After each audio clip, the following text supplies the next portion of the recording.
You're watching On Air podcast right here. Make sure that you subscribe to our YouTube channel. आजको दिनमा अब ISPs also have to play a role in, of course, governmentले त भनिहाल्छ होइन कि okay, certain websites अथवा certain pornography भनौँ अथवा so many different things मा होइन गभर्मेन्टको साइडबाट इनपुटमा चाहिँ होइन what kind of input are you looking for?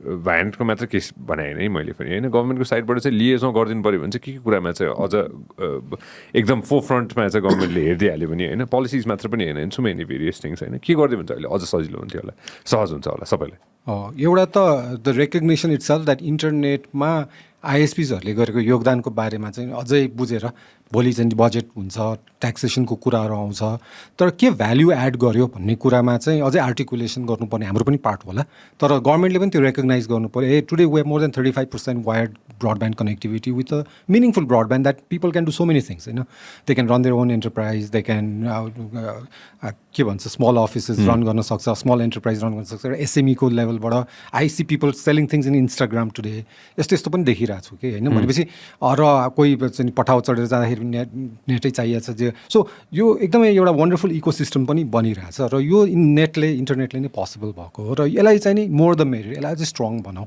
हामीलाई हातेमालो गरेर लैजाउँ भन्ने कुरा एउटा चाहिँ मेसेज चाहिँ दिनुपर्छ अब त्यसको डिटेल्स निटिग्रिटिज त्यस्तो मेनी होइन अनि अर्को कुरा चाहिँ taxation of course make it as affordable as possible to people out there होइन किनभने जसले जति धेरै युज गर्न सक्यो त्यति राम्रो होइन इन्फ्रास्ट्रक्चरमा सरकारले आरटिडिएफ फन्ड भनेर एनटिएले अहिले लगाएर पनि धेरै एउटा सक्सेसफुल भेन्चर भएको छ रुरल टेलिफोनी के अरे यो ट्याक्स भनेर उठाउँछ नि जुन आइएसपीहरूले तिर्छ टेलिकोजहरूले तिर्छ त्यो फेरि ब्याक चाहिँ नि नेटवर्कमा रिइन्भेस्ट गरेको छ that has also been a success story to some extent होइन सो त्यो पनि छ तर वाट वी वान्ट इज यो पोलवाला इस्यु सर्ट आउट गरिदिनु पऱ्यो कि it's not just between NEA and ISPs के or the telcos. This is a government should be invested heavily on this thing. Why is this thing happening? Why is there this fight going on? Yes, man, don't just leave it for us to, settle or haggle over. So मेरो government like binti के छ भने यसमा चाहिँ seriously हेर्दियौ before an accident happens where half the country doesn't have internet tomorrow. त्यस्तो अवस्था आउन दिनु भएन नि. Imagine what will happen then.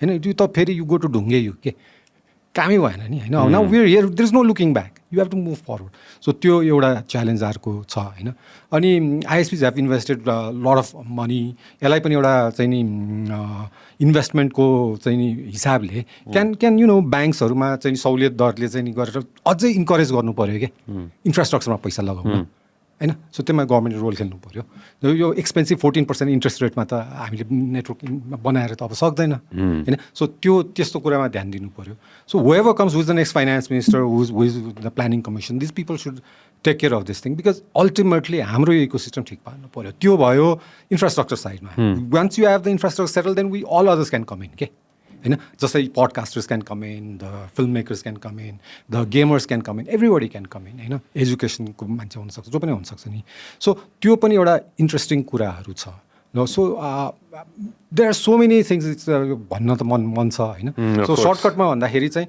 अर्को चाहिँ नि अब कन्टेन्टलाई पनि रेगुलेट गर्ने कुराहरू आइरहेछ नि त so be careful when you regulate something होइन उम्रिँदै गरेको कुरालाई मलजल गर्नुको सट्टा पहिल्यै धेरै रुल्स एन्ड रेगुलेसन्स चाहिँ नलाइदिनुहोस् त्यो गऱ्यो भने फर्स्ट आएर त्यो पछि ठुलो ओक ट्री बन्दैन या वाट एभर चाहिँ बन्दैन क्या सो अहिले आउँदैछ नि all this young entrepreneurs trying to bring in new products नेटको चाहिँ नि हेल्प लिएर कोही कन्टेन्टमा आउला कोही प्रडक्टमा आउला होइन भन्यो भने यिनीहरूलाई नै नर्चर गर्ने चाहिँ हामीले एउटा चाहिँ वर्क त गरिसक्यौँ नि सो गभर्मेन्टले चाहिँ फेरि यिनीहरूलाई नै फस्टाउने खालको रिस्ट्रिक्टिभ खालको रुलहरू ल्याइदिनु भएन फर इक्जाम्पल के हुनसक्छ भन्दा I remember one time there was a thing call Tootle remember Tootle गर्दाखेरि यातायात विभागले के गर्यो suddenly it was a useful tool and people are using it I know myself होइन मैले नै चढाएको छु भनेपछि होइन त्यो चाहिँ गरिदिनु तर somebody intervene and made that happen नि so that is so important के सो प्रडक्ट र त्योहरूलाई चाहिँ फस्टाउनै दिनुपर्छ अहिले हामीले अनलाइन पेमेन्ट इजिली गरिरहेछौँ राष्ट्र ब्याङ्कले त्यसमा एउटा रोल खेल्यो होला so today I do a QR code I can go by a तरकारी and somebody will say change छैन भने मलाई त्यो टेन्सन नै भएन नि I can just pull my thing phone and do it so त्यसमाथिको प्रडक्टहरूलाई पनि इनोभेसनमा आएछ. It's a wonderful thing and we can take that leap. यसको लागि चाहिँ नि कुनै रोडै चाहिन्छ या अरू के चाहिन्छ भन्ने छैन नि. So we can bypass so many other things to be number 1, number 2 र फर्स्ट वर्ल्डको जस्तो चाहिँ नि प्रडक्ट र सर्भिसेस हामीले रन गर्न सक्छौँ नि त because of internet. That it gives us that opportunity. So let's be mindful of that and that's what it is. Of course जुन दिन मैले पढेँ कि च्याट जिपिटी भन्ने सर्च चाहिँ नेपालले सबसे धेरै गरेको रहेछ भनेर मैले जुन दिन पढेँ नि होइन, त्यो दिन मलाई लाग्यो कि त्यो दिन मलाई लाग्यो कि म ठिकै व्यापारमा छिरेछु भन्ने चाहिँ मलाई लाग्यो होइन, डिजिटलको होइन, स्टेइङ अवे फ्रम ट्रेडिसनल होइन. र लाइक यु जस्ट सेड होइन, इनोभेसनको हिसाबले पनि what you guys are doing is very innovative. Best of luck for that होइन. र घरसम्म पुगोस् होइन. Fast internet, of course, I don't understand numbers. Don't take me wrong, I'm not an engineer. I'm sure majority of my friends don't understand numbers either. But fast internet, fast. त्यो मैले त्यो test पाइसकेँ क्या, त्यो fast internet के हुँदो रहेछ भनेर होइन. त्यो 5G पाइसकेँ मैले होइन. मैले त त्यो मोबाइलको मात्र भने होइन. अब विदेश गयो भने त ठुल्ठुलो के अरे ट्रिलियन्स अफ जिडिपी भएको देश गयो भने त त्यहाँ त्यो लोड भनेको नै हुँदैन रहेछ. त्यो थिच्ने बित्तिकै अटोमेटिक नै हुन्छ होइन. So there is nothing called lag time or there's nothing called waiting for a website to open. The website opens. One last thing I want to add. Add more. के छ भन्दाखेरि look at what it has, you bypass all the middlemen. You don't have to go to a big studio. For example, you want to run a podcast. You don't have to do namaste to some big studio or a big FM station or wherever and say, Malai euta slot dinus na.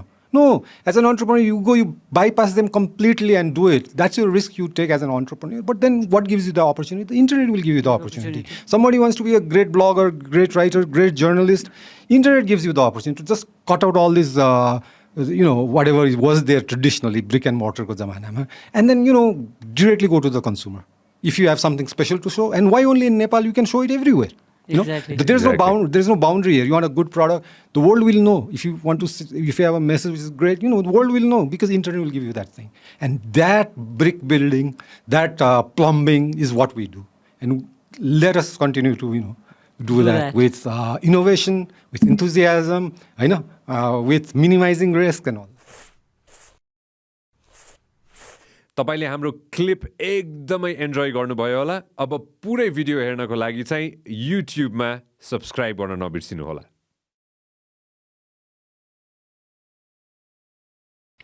This program is brought to you by Vyas Studios.